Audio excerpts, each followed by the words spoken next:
আলহামদুলিল্লাহ, যেহেতু আল্লাহ আমাদেরকে ভালোবাসেন, গোটা পৃথিবীর সমস্ত ষড়যন্ত্র ছিন্ন করে আল্লাহর ওই ভালোবাসাটা কি আমাদের মাঝে স্থায়ী করে দিয়েছেন বলে যত আমাদেরকে বিচ্ছিন্ন করতে চেয়েছেন আমরা জনগণের সাথে সম্পৃক্ত হয়েছি।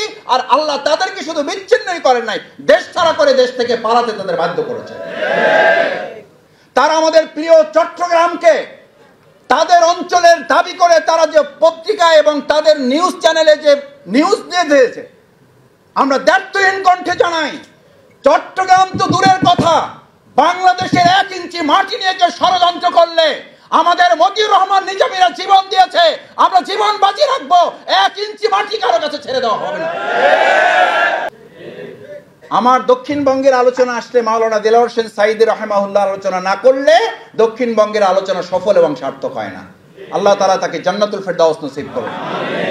তাকে যারা হত্যা করেছে তাদের বিচারের মুখোমুখি যেন আল্লাহ করেছেন এটা দেখিয়ে যেন আল্লাহ আমাদের পৃথিবী থেকে বিদায় নেওয়ার তৌফিক দান করেন। কারণ তিনি মানবতার কল্যাণে কাজ করতেন, মানুষকে ভালোবাসতেন, যত তার চেয়ে ভালোবাসতেন কাকে? আমি ওনাকে বহুবার জিজ্ঞেস করার সুযোগ পেয়েছি, হুজুর আপনাকে মানুষ এত ভালোবাসে কেন, আপনাকে মানুষ এত পছন্দ করে কেন? উনি পরিষ্কার দুটো কথা বলতেন, আমি যদি আজকে আল্লাহকে ভালোবাসা বন্ধ করে দেই, আমি কোরআনের কথা বাদ দিয়ে আমার বাপ, আমার মা, আমার পরিবারের কথা বলা শুরু করি, তাহলে তুমি নিশ্চিত থাকো এই প্রোগ্রাম থেকে লোকেরা উঠে যে আমাকে ঘৃণার পাত্রে পরিণত করবে। আমরা বিগত 15 বছরে দেখেছি আল্লাহর রাসূলের ভালোবাসার পরিবর্তে, আল্লাহ রাসূলের গুণকীর্তনের পরিবর্তে ব্যক্তি এবং পরিবারের গুণকীর্তন করতে করতে 15টা বছর কাটিয়ে দেওয়ার ফলশ্রুতি হচ্ছে এখনো তাদের ছবিতে, তাদের প্রতিকৃতিতে জুতা মারার প্রতিযোগিতা হয় একটা মৌজো দিয়ে। একটা মৌজো খাওয়ার জন্য কে কত জুতা মারতে পারবে, এই প্রতিযোগিতা এখন এই প্রজন্ম করে। কারণ আপনারা আল্লাহর ভালোবাসার পরিবর্তে একজন ব্যক্তির ভালোবাসায় এই জাতিকে আপনারা পরিবর্তন করতে চেয়েছিলেন। আজকে আমাদেরকে বলা হয় এত জেল জুলুম নির্যাতন নিপীড়ন আমাদেরকে মানুষ থেকে বিচ্ছিন্ন করার সকল আয়োজন তারা করেছিল। আলহামদুলিল্লাহ, যেহেতু আল্লাহ আমাদেরকে ভালোবাসেন, গোটা পৃথিবীর সমস্ত ষড়যন্ত্র ছিন্ন করে আল্লাহর ওই ভালোবাসাটা কি আমাদের মাঝে স্থায়ী করে দিয়েছেন বলে যত আমাদেরকে বিচ্ছিন্ন করতে চেয়েছেন আমরা জনগণের সাথে সম্পৃক্ত হয়েছি। আর আল্লাহ তাদেরকে শুধু বিচ্ছিন্নই করেন নাই, দেশ ছাড়া করে দেশ থেকে পালাতে তাদের বাধ্য করেছেন। সুতরাং আপনার প্রথম সিদ্ধান্ত হবে এই ফোরামের সাথে আমরা যারা সম্পৃক্ত, আমরা মানুষের ভালোবাসার সাথে মূল টার্গেট হবে এই ভালোবাসার মাধ্যমে আমরা আল্লাহর ভালোবাসা অর্জন করতে চাই।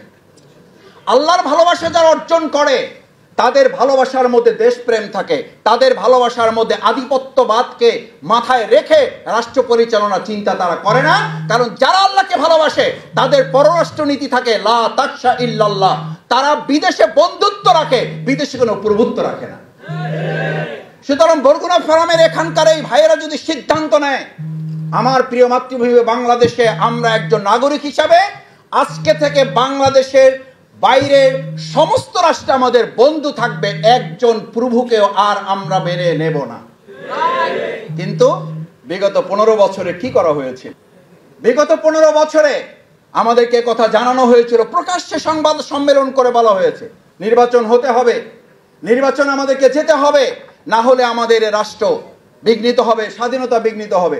আমরা ধিক্কার জানাই আমাদের পার্শ্ববর্তী রাষ্ট্রের একটি সংবাদ মাধ্যম, আমরা জানি না তাদের কতখানি ভিত্তি সেখানে আছে, তারা আমাদের প্রিয় চট্টগ্রামকে তাদের অঞ্চলের দাবি করে তারা যে পত্রিকা এবং তাদের নিউজ চ্যানেলে যে নিউজ দিয়ে দিয়েছে, আমরা দ্ব্যর্থহীন কণ্ঠে জানাই, চট্টগ্রাম তো দূরের কথা, বাংলাদেশের 1 ইঞ্চি মাটি নিয়ে কেউ ষড়যন্ত্র করলে আমাদের মতিউর রহমান নিজামীরা জীবন দিয়েছে, আমরা জীবন বাজি রাখবো, 1 ইঞ্চি মাটি কারো কাছে ছেড়ে দেওয়া হবে না। আমাদের নেতৃবৃন্দ তখন জেলায় জেলায় বিভাগে প্রোগ্রাম করার সিদ্ধান্ত নিয়েছিল, মনে আছে আপনাদের এখানে। তারা মনে করেছিল 2008 সালে জামাত ইসলামী নির্বাচনের মধ্য দিয়ে আমাদেরকে শেষ করে দিয়েছে।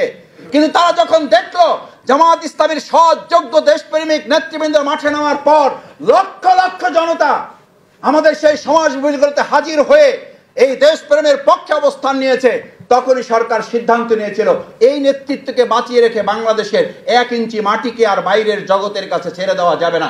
তখন তারা আমাদের নেতৃবৃন্দকে হত্যা করার সিদ্ধান্ত নিয়েছে।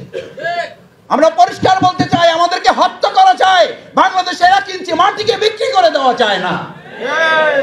আজকে আমাদের যে কুয়াকাটার মতো সুন্দর প্রাকৃতিক নৈসর্গিক অঞ্চল আছে, যদি সরকার সিদ্ধান্ত নিতে পারে যে এই অঞ্চলটাকে কাজে লাগিয়ে আমাদের দক্ষিণ অঞ্চলকে অর্থনৈতিকভাবে এটাকে নিরাপদ শুধু নয়, গোটা বাংলাদেশকে একটা অর্থনৈতিক নিরাপদ জোনে পরিণত করার জন্য এটাকে কাজে লাগাতে পারলে বাংলাদেশ উপকৃত হবে।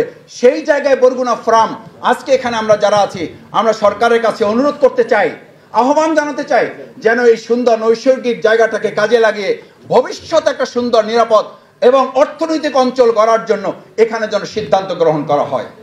যারা ঢাকায় চাকরি দেওয়ার কথা বিগত 15 বছর বলেছে, আমি আপনাদেরকে হলফ করে বলছি, আমি চ্যালেঞ্জ করেছি মিডিয়ার সামনে, তারা আমাদের ভাইদেরকে চাকরি দিত 10,000 টাকার, আর তাদের কাছ থেকে নিত 10 লক্ষ টাকা। এই 10 লক্ষ টাকা শোধ করতে তার জীবনের অর্ধেক সময় চলে যেত। এই সমস্ত সলসাতুরি আর ভবিষ্যতে কাউকে আমরা করতে দেব না। সেজন্য আমাদের বরগুনা অঞ্চলকে আমরা মনে করি আত্মকর্মসংস্থানের জন্য তরুণ এবং যুবকদের কাজে লাগানোর জন্য আমাদের চমৎকার এক প্রাকৃতিক সৌন্দর্য এবং সম্পদ আল্লাহ আমাদেরকে দান করেছেন। এই সম্পদ আমাদের হাতে থাকার পরও আমাদের তরুণ এবং যুবকদেরকে সবাইকে ঢাকামুখী হতে হবে।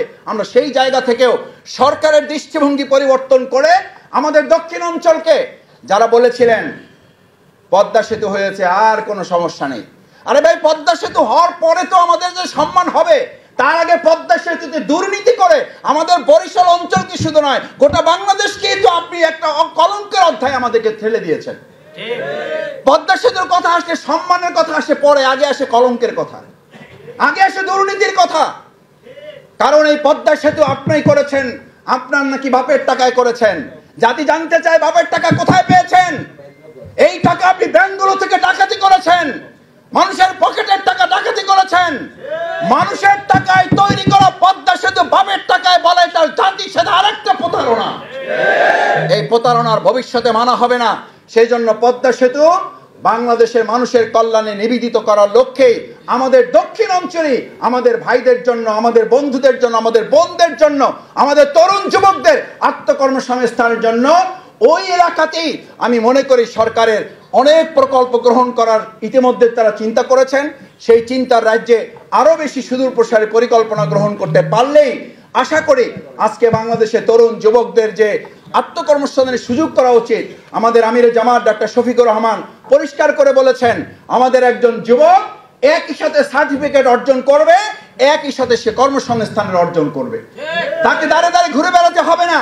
আজকে বরগুনা ফোরামের তরুণ যুবক যারা আছেন, আমি আপনাদের কাছে আহ্বান জানাতে চাই, রাসূল করিম সাল্লাল্লাহু আলাইহি ওয়াসাল্লাম হিলফুল ফুজুল গঠন করেছিলেন। হিলফুল ফুজুলের একটা গুরুত্বপূর্ণ লক্ষ্য ছিল যে তার মাধ্যমে আজকে যে বরগুনা ফোরাম করেছেন, এটা আমাদের আবির্ভূত, এটা আমাদের চিন্তার কোনো ফসল নয়, এটা প্রিয় নবী মুহাম্মদ রাসূলুল্লাহ সাল্লাল্লাহু আলাইহি ওয়াসাল্লামের সুন্নাহ এবং একটা ইবাদতের মধ্যে আমরা শামিল আছি। কারণ এই লক্ষ্য ছিল, হিলফুল ফুজুলের মূল লক্ষ্য ছিল আল্লাহর বিধান আসার পরে মানুষের চিন্তাকে বাদ দিয়ে আল্লাহর বিধানের আলোকে সমাজ এবং রাষ্ট্র পরিচালনা করলেই কেবল শান্তি আসে।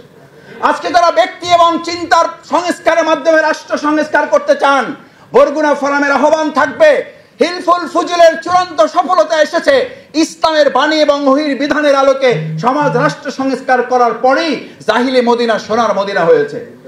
আওয়ামে জাহিলিয়ার এই বাংলাকে যদি সোনার বাংলা করতে হয়, ব্যক্তির চিন্তা আদর্শের সংস্কার দিয়ে সোনার বাংলা হবে না।